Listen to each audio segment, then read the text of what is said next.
I'm still in shock over the royal wedding. I mean, the fact that one of them is in their 30s, one of them is under their 30s, and they could be potentially ruling England. But that's another story for another time, I guess.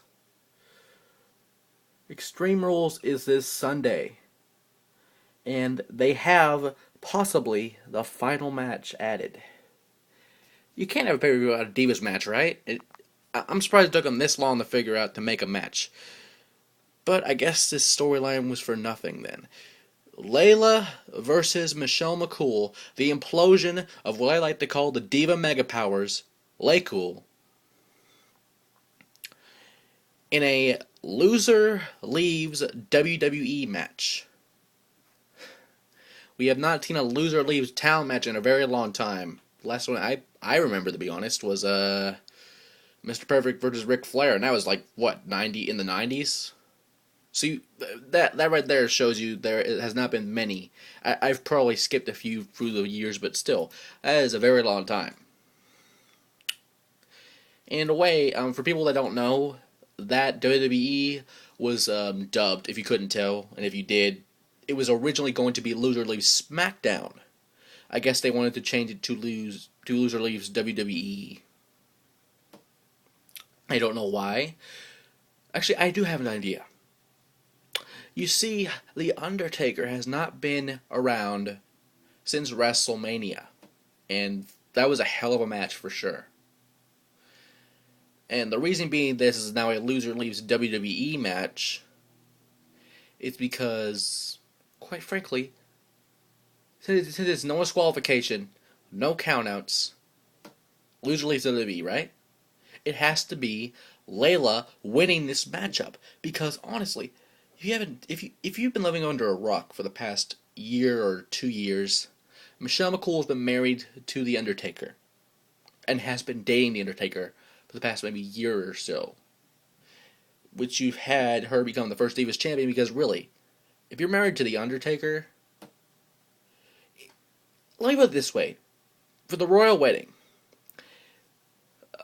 Princess Elizabeth II, or whatever the fuck she is the princess, right?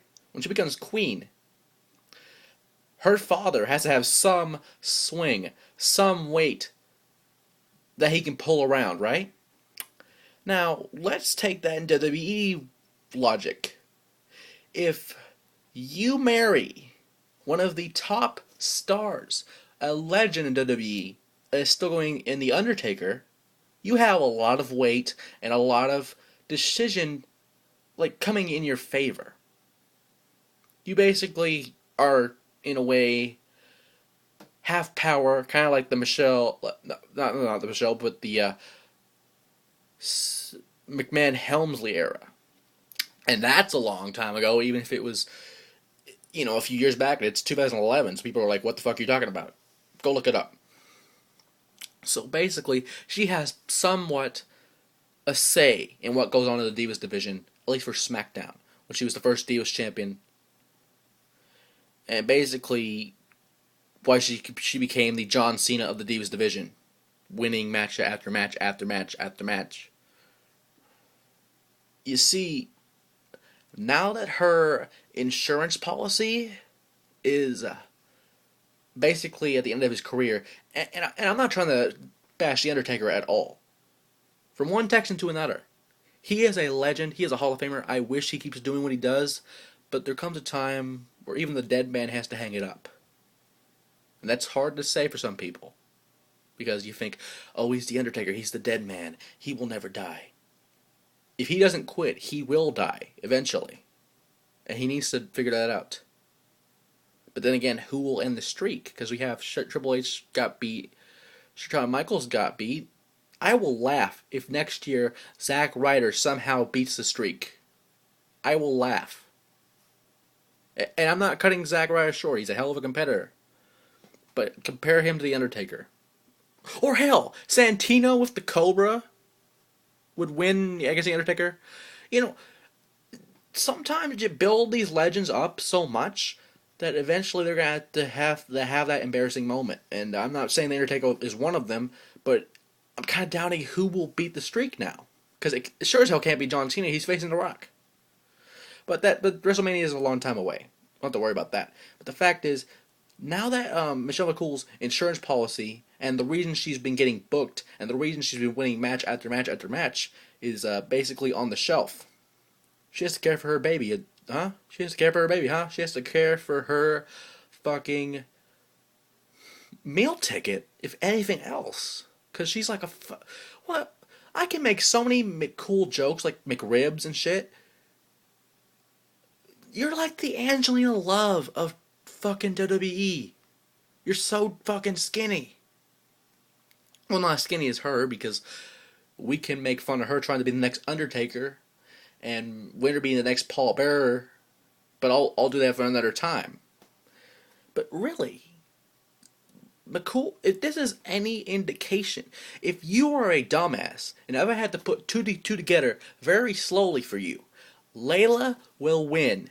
Michelle will lose. You can bet on it. And honestly, she deserves a title push after all this shit. It's ridiculous that I have to deal with Play Cool. I mean, co-women's champions. I can expect that from something like the Bellas, and I'm happy they're not doing that kind of shit. Thank God they're not, because I don't want to relive that. We live that and make it a fucking tag division title, which they do need, but they don't push them as much, and they're slowly pushing them, like I've said before. But honestly, this match has to be epic for her to even win, for McCool to even win. In my mind, this is her retirement match, or at least time off or something, because Layla deserves this win after basically being a jobber for the past few months. It's ridiculous. Someone's gonna lose, though. I think it's cool. It might happen, it might not. But what I can tell you right now, that Extreme Rules is this Sunday.